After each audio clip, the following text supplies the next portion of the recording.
Hello friends, MG কিচেনের সকল বন্ধুদের স্বাগত। এই দেখো আর মাছ এনেছি।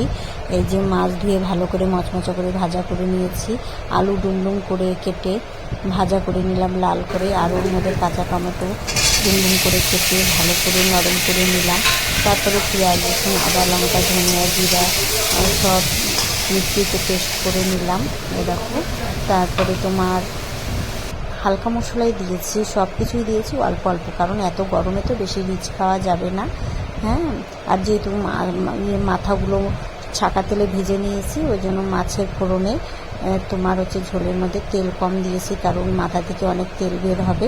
এরকম মশলা কষানো হয়ে গেল, তারপরে পরিমাণ মতো জল দিব, দিয়ে একটু হালকা ঝোল ঝোল বানাবো। মাছটা ছেড়ে দিলাম। দেখবে বন্ধুরা, এভাবে বাড়িতে বানিয়ে খাবে, পেটেরও প্রবলেম হবে না, খুব সুন্দর লাগবে খেতে, দারুণ হয়েছে।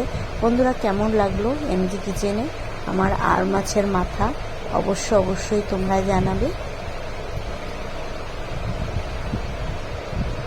বাই, রাখছি, টাটা।